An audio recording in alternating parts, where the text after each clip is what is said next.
Marti say the government is not doing enough as they start rebuilding their lives after last week's deadly wildfires. Holidays on hold. Theresa May is to head to France on her latest charm offensive with President Macron.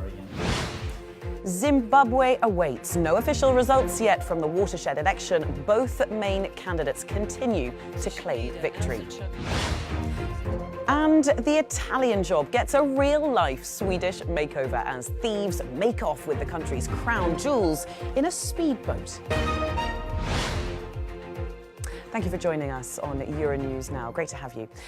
Our top story, as Greece takes stock following one of its worst ever natural disasters, political infighting is taking centre stage in Athens. More than 90 people died in wildfires that gripped the Attica region last week, prompting the opposition to push for snap elections. But for the people of Greece, rebuilding their lives is the priority, and rescue and recovery efforts are still ongoing, as Brian Carter reports. Just off the shore from Mati, a group of divers is getting ready for an unusual dive. This part of the sea is where dozens of people went missing after the deadly fires. Finding them is the mission of these volunteers. For years now, they have been at the forefront of some of the worst tragedies in Greece. But even then, Mania Bikov, the leader of the group, says the emotional toll is heavy. We have to go in the water every day and do the best we can. And, after, when we go back home, then it is the time that we have to think about our feelings. Now it's a duty. This is the priority. These divers have been scanning the waters for nearly a week, but to no avail. The Greek Coast Guards who performed the same mission have so far found 8 bodies. With the current, some had drifted several kilometers away from Mati. Back on land in Rafina, homeowners have started applying for a compensation scheme put in place by the government. For each house affected, 5,000 euros will be granted. The people here say they are happy with the help they received. I honestly don't have any complaints because I think I've gotten all the help that we could get here, and I am thankful, honestly. Food, people coming around, my neighbors, the volunteers. But in Mati, some of the house owners like Kostas don't believe for a second that the money promised will arrive. They're saying they're going to give 5,000 euros, which is, I guarantee they're not going to give a cent. I'm told now, I know them. This is what's left of the holiday home that has been in Kostas' family for more than 50 years. According to him, experts visited the home after the fire and said it was still possible to rebuild it, which makes Kostas really angry. They're trying to convince you and me, looking at this place, there was no destruction. Tell me, this is destruction or just it's in my imagination?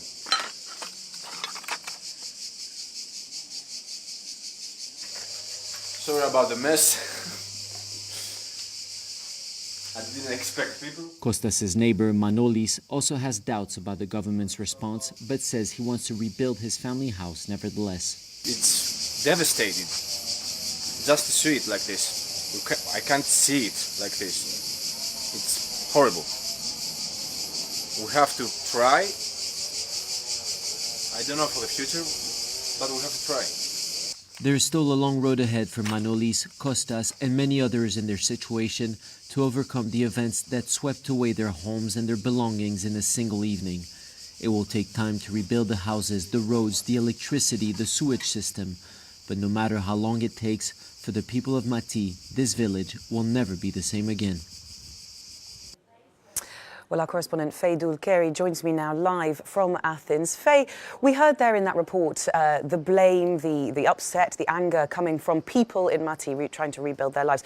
But the blame game has now also started between authorities themselves, hasn't it?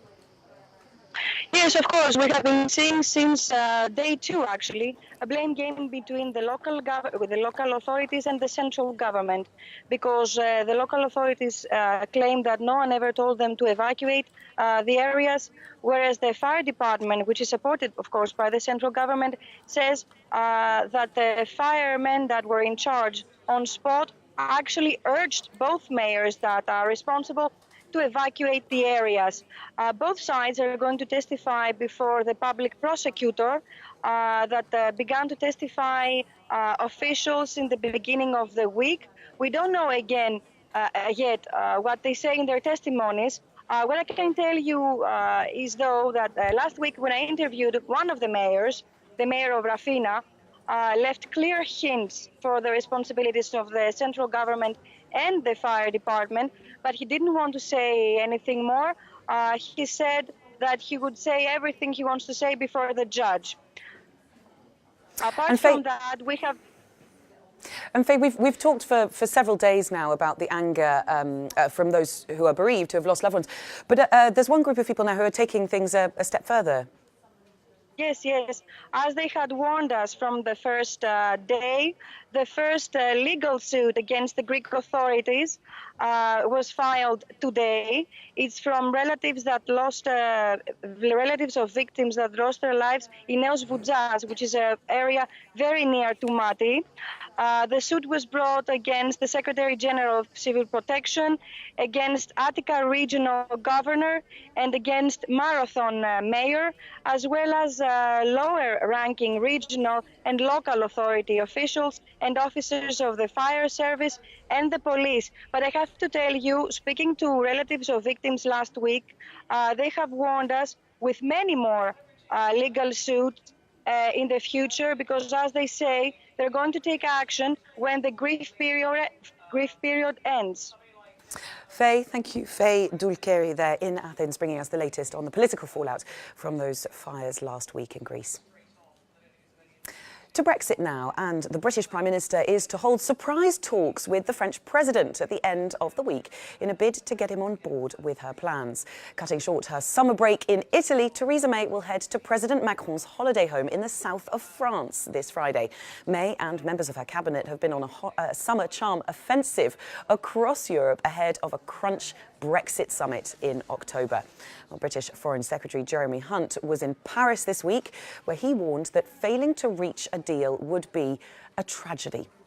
Well, joining us now live from central London is our UK correspondent Vincent McAviney. Vincent, this is fairly unusual, isn't it, for a British Prime Minister to not only interrupt her holidays for work, but also for a French President to open up his holiday home to that leader. Can she succeed in getting Macron behind her for her Brexit plan?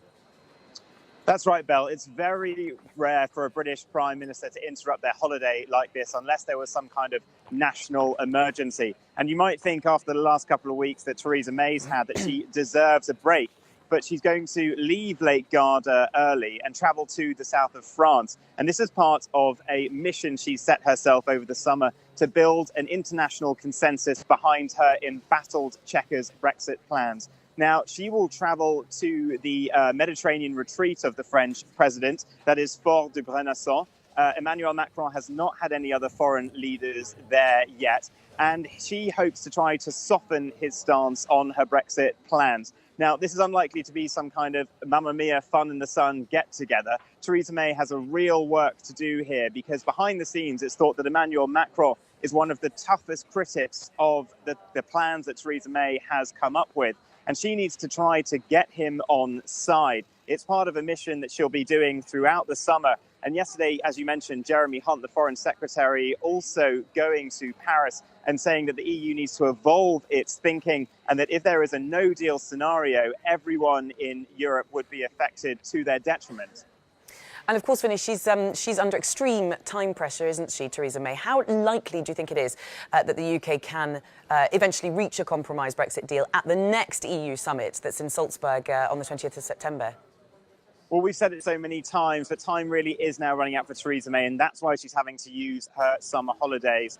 So she's starting with meeting Emmanuel Macron this week. She's already actually met the Austrian Chancellor last week. She met Angela Merkel before Chequers. But it's likely that other EU leaders will have their summer holidays interrupted by the Mays popping up to drop in to chat about Brexit. That is the kind of pressure that's on her now. And Theresa May and Downing Street feel that they need to go above the heads of the European Commission, go directly to the other leaders and try to build consensus with them. Because Theresa May has a battle on her hands, not just with Europe, but also with her MPs. When she comes back from the parliamentary recess, she can turn to them, hopefully, in her mind, and say, well, I've got the support of most of European leaders. I've been going around the country. She went to Northern Ireland recently. I've got support of, people around the country, businesses around the country. You now need to back my plans, because she has some tough parliamentary votes coming up to sell it to her own MPs. but it's likely that Theresa May will be trekking across Europe for the next couple of weeks, enjoying the sight. But those European leaders might not think her the most welcome guest. Absolutely. She's got her work cut out for her, hasn't she, Vincent? Vincent McAviney in London there for us.